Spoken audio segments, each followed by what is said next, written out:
Good day, friends. Debbie Mama here. Recently, some friends of mine asked me to read some of the Psalms. They suggested Psalms 51 through 60. And as I was reading these Psalms, I was just filled with a brand new knowledge of David's heart. These are all his Psalms. Psalm 59 struck me the most. In fact, in verse 9, he starts out by saying, "Oh God, my strength." And when we can realize that God is our strength, first and foremost, we can go on throughout our day. But what was really cool was what comes next. And he says, "I watch for you. I watch for you." As I thought about those words, I thought to myself, how can I watch for God? We can use more than just our eyes looking around, looking to see God in the good.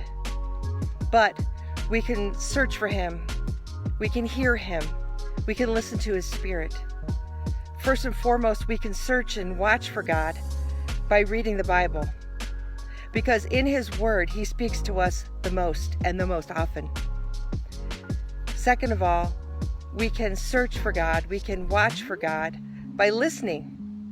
You believe it or not, we can use our ears as our eyes, in this case, when our brothers or sisters in Christ speak a word of truth into our lives about who God is and what He is, or maybe there's something going on in our life and we just need affirmation or confirmation, and a brother or sister speaks the truth into our lives.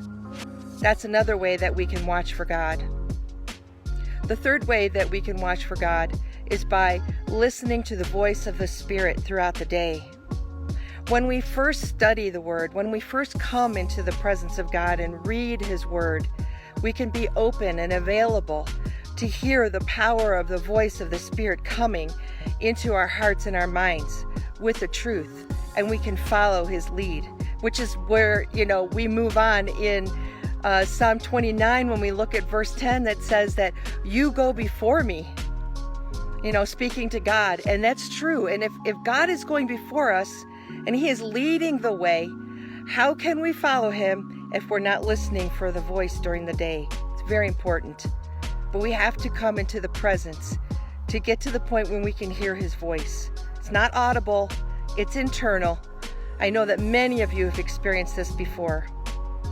So read the Psalms, check out Psalm 59, read the whole thing, and when you get to verses 9 and 10, recognize that God is our strength and we can watch for Him because He leads us and He goes before us every day.